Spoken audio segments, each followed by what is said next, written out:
Okay, so here we're going to start as a student in ALEKS. First time in, and it's going to give you a nice little tutorial on how to do things and how it works. And so it's going to take you through this tool tutorial, and you're going to learn everything you ever needed to know about how to use the program, but you won't know why yet. And that's totally okay. We know about notifications. We know when things tell us what to do next. We're all pretty smart. We can do stuff.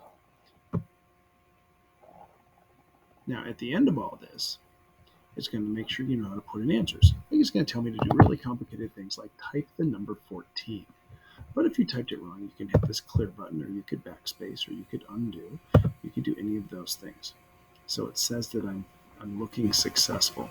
You know, that happens every once in a while. Let's move this thing over here out of the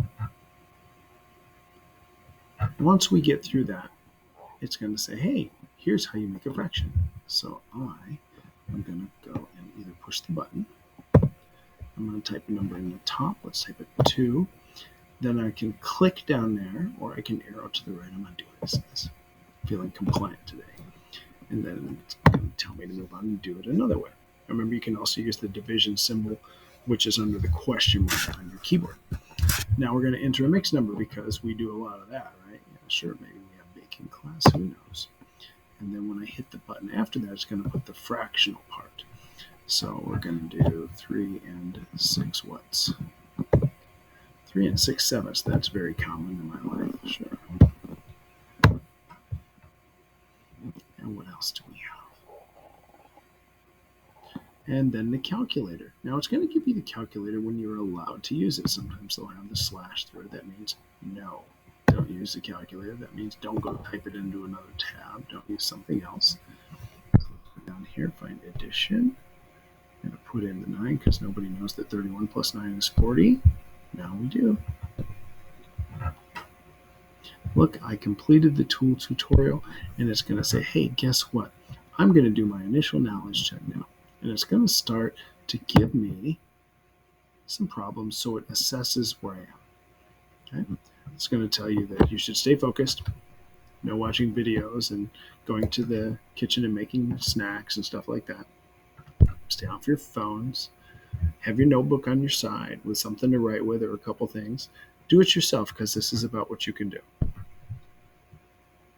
And just do your best. Remember, you are only competing with yourself here. This is to evaluate where you are so we can figure out the best way to take you where you want to go. Okay. And then you get started from right here. It's going to give you an example. Remember, don't choose I don't know unless you really don't know how to solve the problem. Okay. And then up here, you can use the calculator when it's visible. And we're ready to go. And so it's going to give you a series of questions, maybe as many as 30 questions, but the questions will get harder as you do well. So you want the questions to get harder so you can flex on how awesome you are. If they get easier, that's great. That means that you're getting down to things that you understand if you were struggling at the beginning. All right, so this one wants me to evaluate. Okay, so a squared, 8 times 8 is 64. 64 minus 15. Oh, no, that sounds like, I don't know, like 45. Let's try to see if I got it right. And it's not even going to tell me. It's just going to go on to the next question, and that's okay. Let it feel like that, and then get on with your life. It's going to be okay. And we'll see you on the other side of that.